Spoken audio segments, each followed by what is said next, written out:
Shalom Akim, the high spirit wind lawyer of the GMSspiritwindLevi camp. Give it all honor and glory to the Heavenly Father, Yahweh, Bahashim, Bahashai, Bahashim, Dash. Also want to give double honors to our elder apostles and elder bishops of Great Millstone as well as peace and blessings, health and wellness to the house of everything elect. And I want to go into a topic. I actually had a couple topics in my spirit, but I'm just going to go with it. I had two topics for two different lessons, but I'm just going to go with the one that I was planning to do first ahead of time. All right, and that is, it's a demon. Okay, it is a demon, right? And this really comes from inspiration from Elder Ayathan of the Great Millstone camp, the main camp, Elder Ayathan, all right?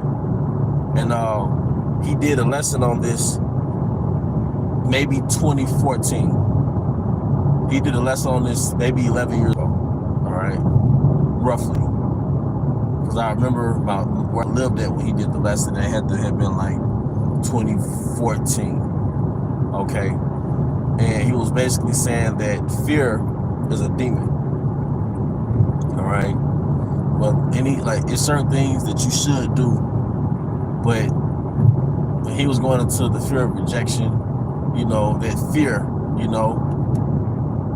and as I gained more experience as a man, I noticed that Satan deals with delusions in your mind, and that delusion is powered by anxiety, fear, and then you actually feel it in your chest, all right? But it's usually not the outcome that you imagine it to be.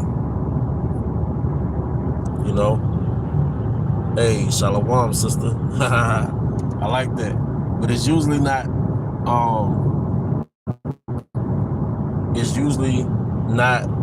the fear. It's usually not the outcome that you fear it to be. All right, the scripture says, there's no fear in love. I think that's how it goes. There's no fear in love. Love of Yahweh Bashman Shai. Because when your heart is filled with Yahweh Bashman Shai, you don't have fear. But I also believe, all right, hey, the elder brother and I Captain Abaya, all right, he always goes into a reference to Bruce Leroy, how in this particular movie he had to battle a demon, but the whole time the demon was himself. And as a grown man, I really see that the demon is yourself, because you have to overcome your antagonistic nature. Or you have to every time you set yourself up to do something, you have to face some type of resistance within you, and that resistance could be laziness. It causes procrastination. But it is actually a pull on you. It's actually a pull. Or it could be fear. But that fear is a mirage. Now, what is a mirage? So I live in the South, right? And we used to drive through the Delta, and hundreds of feet ahead of us on the ground in the summertime, it'll look as though it's water on the street. But then as you drive closer to it, the appearance of water disappears. That's a mirage.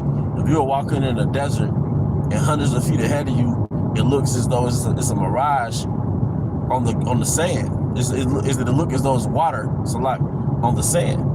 But as you walk to it, it's not there. Well, that's fear. Fear is a mirage. It's not real. But if you have the gumption to actually lean into it and walk into it, you will see that it wasn't what you thought it was going to be. But in its truth, it's literally you versus you. And that's something that Elder Apostle Gabar would always say. It's you versus you, man. Real shit. It's you versus you. And part of overcoming this matrix is overcoming yourselves. And it's something, I'm learning about myself is you versus you. Because it feels a certain way and you have this intense feeling, that does not mean that that's going to be the outcome of the situation. Or that does not mean that that's what you go by. You really go by the vision that's in your mind. You got the vision that's in your mind and you know what you're supposed to do, but then you got the resistance that's in your flesh. And the reverse is true too when it comes to temptation. All right?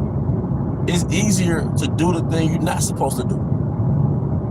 But it's not so easy to do the thing you're supposed to do. But it's really your own flesh. All right? Yeah, that's right, brother. That's a beautiful scripture, bro. Your own mind creates that fear. The same thing when it comes to temptations, man. It's more tempting to do the thing you're not supposed to do than to do the thing you're supposed to do. You know? But part of being spirits inside of these bodies is you understand the nature of the body that you're in. The nature of these bodies that is antagonistic to doing the right thing. All right? Part of us being restored as the alpha males of the earth, as the lions of the earth, is we freeing ourselves from that cage that's inside of our minds. And I always go back to the movie The Wizard of Oz, and it was the lion without fucking courage. It was a lion without courage, and even as a child, they just sort of, it captivated me, just the concept of this lion without courage. But he was on the journey to find his fucking courage. But I really believe that's Jake in his second place, man. I really believe, and I really get this from Elder Apostle to heart, that Jake has been psychologically attacked in America. Like, nobody's gonna put a gun in your head and now you can't better yourself as a man. But a lot of Jakes, they're mentally defeated. You know? Because they were never raised by their moms. The mom never taught them something called being competent. It all starts with the Yahweh Bahasham Yahweh Shai. He'll show you how to be a fucking man. But we came from a nation full of women. There's going to be a nation full of cowards.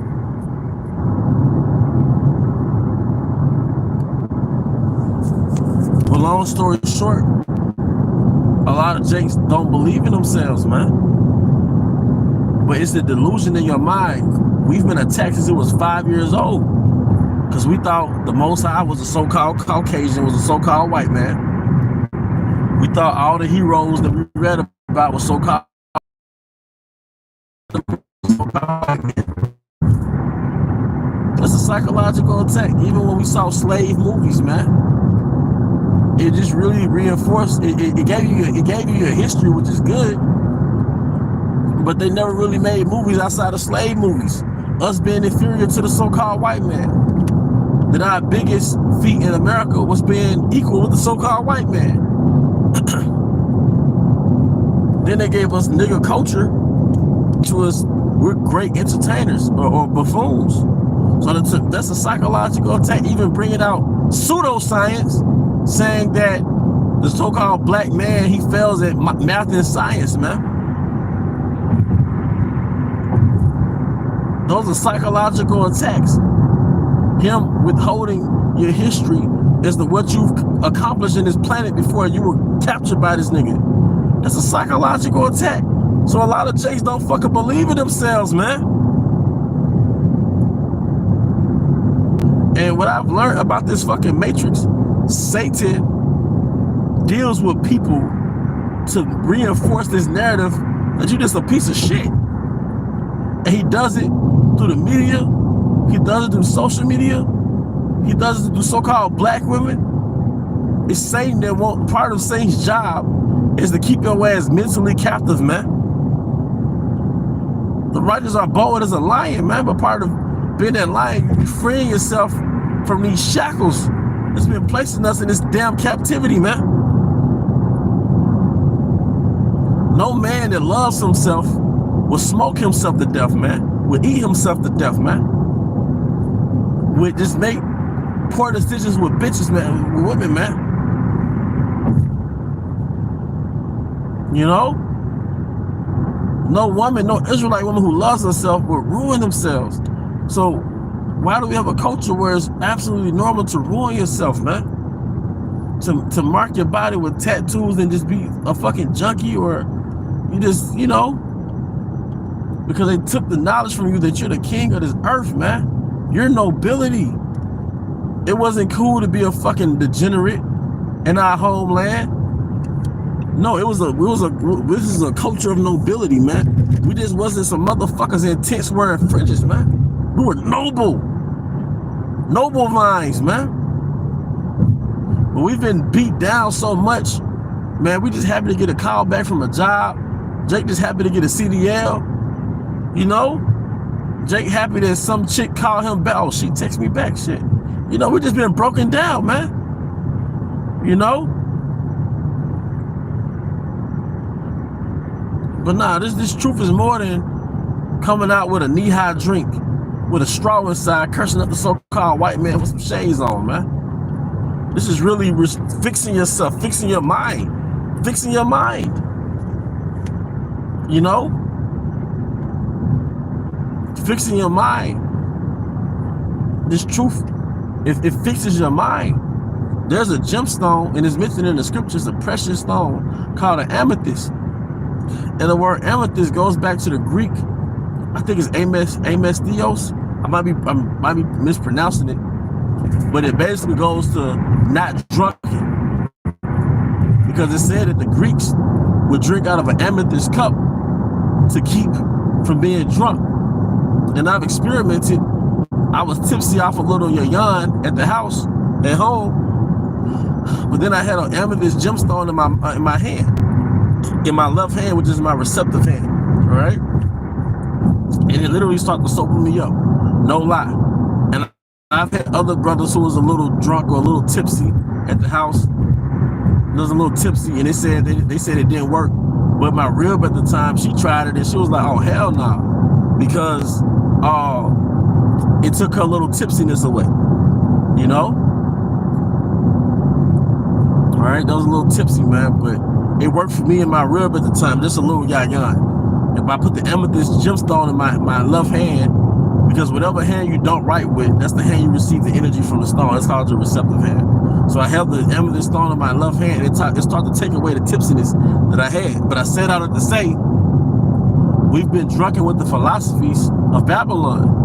Yahweh shines that amethyst stone and sobers your mind up, man, and let you see yourself for who you really are, man. You know? It allows you to see yourself for who you really are, man. Right?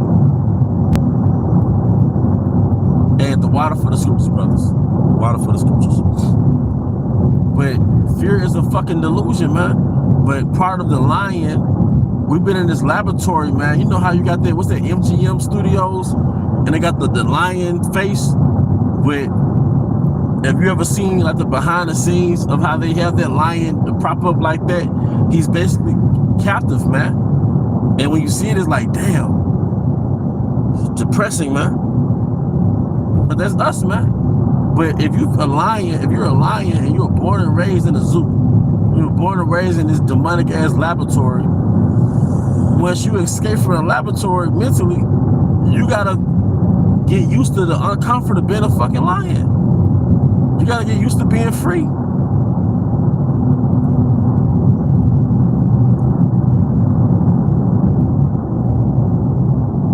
You know? And that's for the Israelite man and for the sisters in this truth, man. Serena Williams is a lion held captive in her own mind. She hates that Judah look she has, that lionistic look. And I personally think she was attractive before she got the bleached skin and all that. But she's a lion that wants to look like the zookeepers. She wants to look like her captives. You see? But hey, what's that baseball player name that bleached his skin? What the fuck? And now Esau's coming back out with this pseudoscience that wants you to think that you're inferior for being an Israelite. But this is the science that's going to justify the desolation of the Israelites in 2025. The fact that you're calling people immigrants, foreigners, there's really dehumanization. That's why Americans think nothing of Israel, you know, Israelites being deported and all that shit, because he has an epithet for them, and it's criminals. You see, same thing with the Southern Kingdom. Esau created a culture to where you fit into a stereotype that really justifies genocide. If all these so-called black men are dangerous, yeah, we got to do something about it. You know, white ends and all this shit, man. It's like you're proving to society that you are your stereotype. But that's that dehumanization of yourself is a justification of the genocide of your people. Real shit. You know? But going back, man, hey, Yahweh Bahashim Shai, he sobers your mind up. So you look in the glass darkly. You look in the glass and see yourself for who you really are, man. All right? And that's an Israelite, a prince of the power. And whether you like it or not, you look like a fucking prince.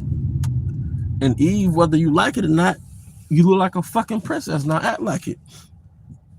That you are the genetic chosen line of the planet. You are the royal line of the planet. You know? And I don't mean just a so-called black person, a so-called Negro. I mean a so-called black person, a so-called Hispanic, a so-called Latino American, so-called Native American. You are that precious jewel in the planet Earth, man. Just how the Most High chose a lion to be that majestic king of the earth, Jake is that majestic ruler of the earth, that majestic, ostentatious, but regal ruler of the planet Earth, man.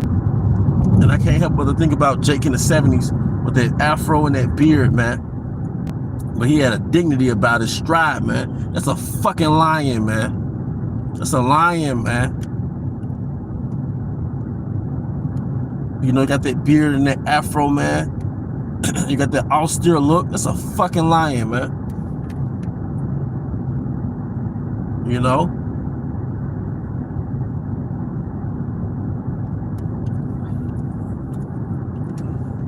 There's a word that the Romans will use. It's a Latin word. It goes back to the word is gravitas. Gravitas. And that means seriousness held in great dignity. Seriousness held in great dignity. That's how a man will rule his household. But, you know, remember who you are, Simba. You know? Remember who you are, man. All right, we're not no fucking YNs. We're not no real niggas. We're not no thugs, savages. We're not no fucking squares. We are Israelites, man. Eve, for the sisters in this truth, I mean the sisters, man, who woke up, man. You're not no fucking baddie. You're not no whore. You know? You're not none of that shit. You are royalty. All right? The fuck out of here, man. All right? You behave as such. All right? In the ancient world, the culture was being noble, even during the Dark Ages. Jake brought a ruler class mentality, all right, back from the East. The culture wasn't being a degenerate. Even homeless people, it said during the French era, when the French was really in power, even homeless people, they sought to act like they were just of a higher standard. The standard was acting like you was fucking noble. The standard was having class, man. Everybody wants to be regal. They have class and etiquette. Even the homeless people would have like they had class and etiquette, because that was the demand of the earth. That was the demand. That was the culture. Speaking of culture, a real Israelite is culture, man. And I came out of the hood, man. You know, I wasn't no fucking Tupac and no Boosie, but I came out the hood, man. I came out of not having, you know, the middle class lifestyle like a lot of Jakes, man. But we be better ourselves, man. We learn better and we do better, you know? But that's pretty much the point, man. You know, time for me to go to these salt mines and do what I do. And to the next time, shalom.